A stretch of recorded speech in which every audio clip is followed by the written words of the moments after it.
been craving a particular Iranian broad bean stew that I had tried a while back and it was a hit. But there was one ingredient that I kept forgetting, and that's what happens when all the recipes are up here. So back and forth I went with friends who tried it at my place and realized that lemon rind is what does it for you. So just to set the record straight and more importantly put it on record, I'm recreating that magical dish that I enjoy and love.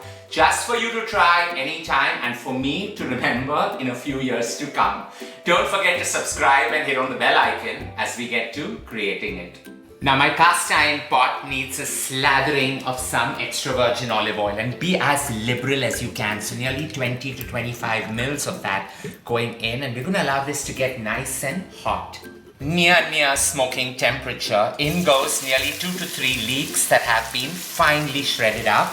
And you want this to burnish and brown, so at least saute away for 4 to 5 minutes till they caramelize and get a subtle brown color.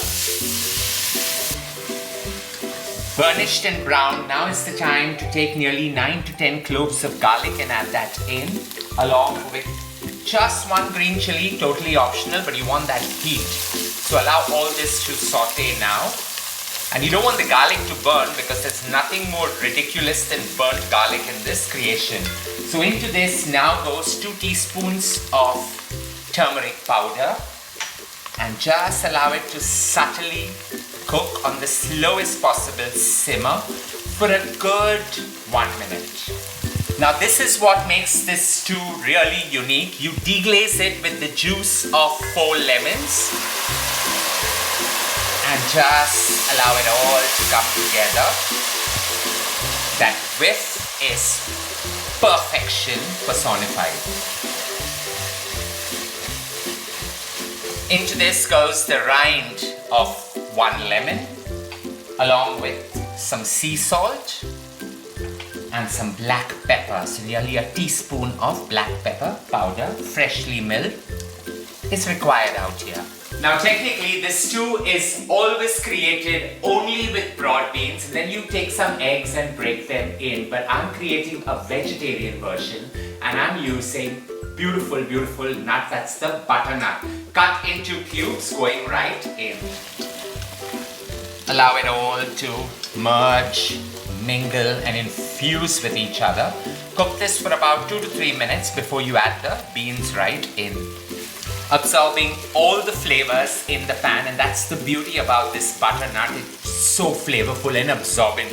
In goes 400 grams of broad beans that have been soaked overnight and boiled to about 80% done. You want it to cook the last mile in this stew pot.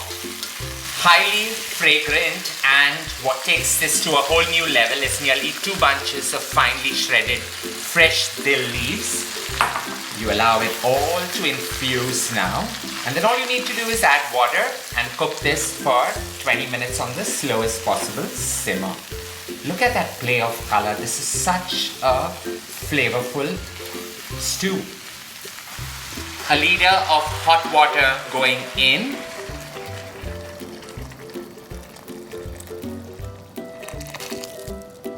Bring it to a robust boil, and then just allow this to simmer. It comes together really well in 20 minutes.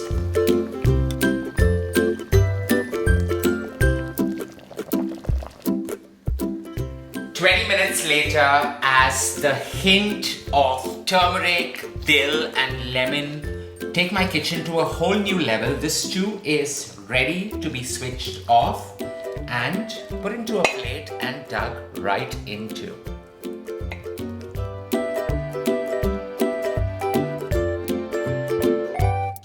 Basking in the scent and hitting it bang on. I hope you enjoyed creating this one with me. Now this pairs perfectly well just with some sourdough toast or some steamed rice. But if you have a family like mine that is as obsessed with egg as they are, just create a poached egg and nestle it right on top, keeping it true to its original. Don't forget to share loads of love by hitting on the like button. Stay safe, stay blessed, and don't forget to leave a note below.